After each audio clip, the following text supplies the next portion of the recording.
South Africa is facing a major political moment as news spreads that law enforcement authorities have carried out a search at a property linked to former President Jacob Zuma, an event that has ignited widespread debate, speculation, and intense public reaction across the country.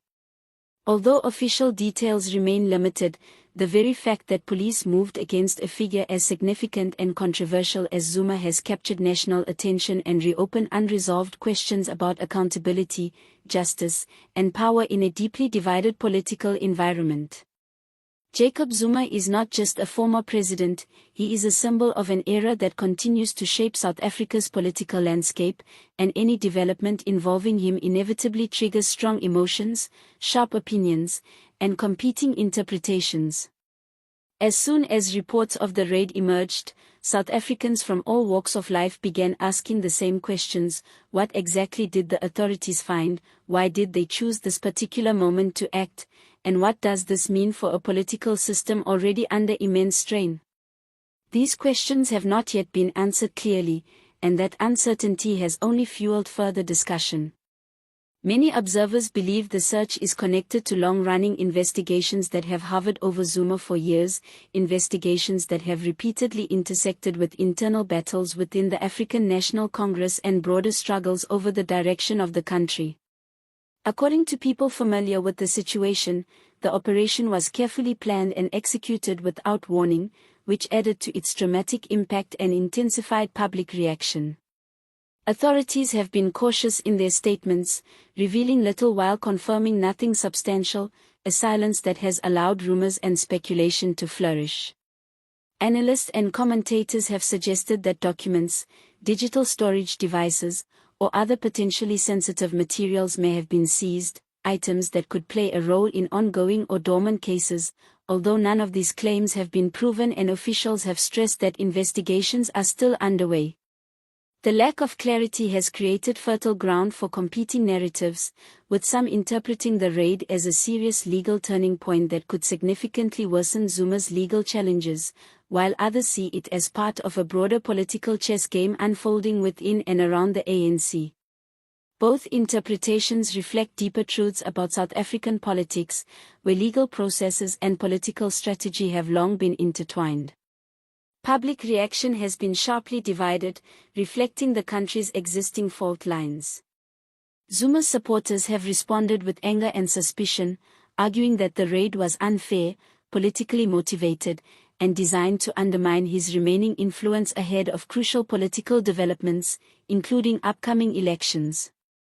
From their perspective, the operation is not about justice but about neutralizing a powerful figure who still commands loyalty and support, particularly among factions within the ANC and segments of the electorate. Zuma's continued relevance, despite his departure from office, is undeniable, and this reality shapes how many people interpret the actions taken against him.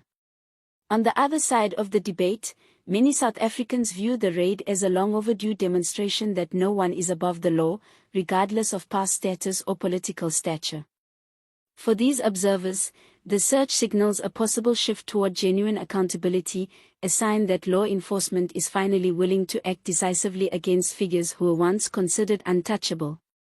This interpretation resonates strongly in a country where public trust in institutions has been eroded by years of corruption scandals, slow investigations, and perceived double standards. The clash between these viewpoints has sparked heated discussions on social media, radio talk shows, community forums, and in everyday conversations, with citizens expressing a mix of shock, curiosity, skepticism, and cautious hope. At the center of this storm sits the African National Congress, a party already grappling with internal divisions, declining public support, and mounting criticism.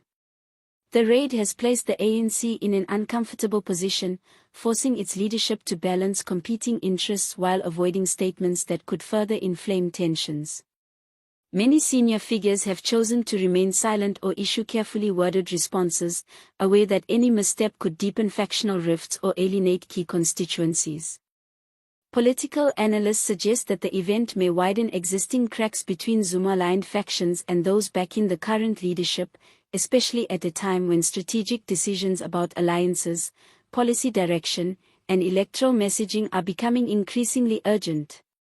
The timing of the raid is seen by many as particularly significant, occurring as political parties prepare for elections and debates over reform, governance, and accountability intensify. Every move made by political leaders in the coming months, every public statement and strategic choice, will be scrutinized through the lens of this event.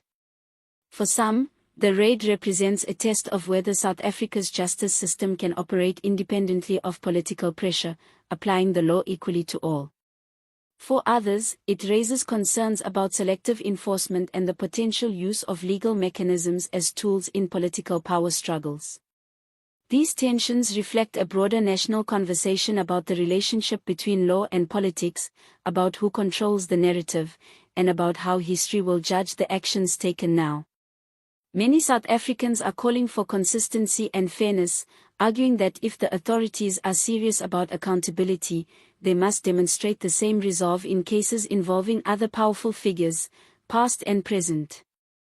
The uncertainty surrounding the raid has left the public waiting anxiously for further developments, aware that its consequences could extend far beyond Zuma's personal legal troubles.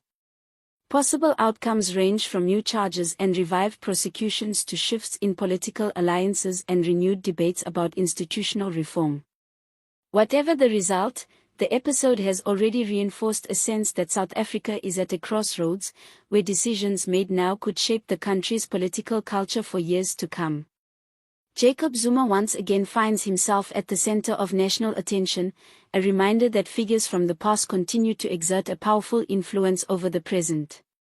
His story, marked by controversy, loyalty, and resilience, is far from over, and the forces surrounding him remain deeply embedded in the political fabric of the nation.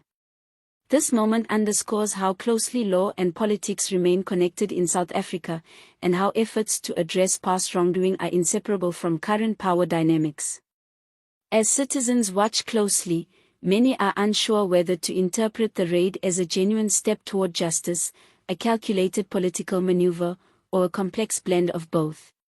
What is clear is that this is not an isolated incident but part of a larger struggle over accountability, governance, and the future direction of the country. The outcome will influence not only Zuma's fate and the internal dynamics of the ANC but also public confidence in institutions and the broader democratic process. South Africans are paying attention, questioning motives, weighing evidence, and engaging in debate, aware that history is being shaped in real time. The conversation does not end with headlines or official statements, it continues in public discourse, in analysis, and in the collective effort to understand what these events mean for the nation. In a rapidly shifting political landscape, staying informed and critically engaged has never been more important, because the story unfolding around Jacob Zuma and the actions of law enforcement speaks to deeper issues about power, justice, and the kind of democracy South Africa aspires to be.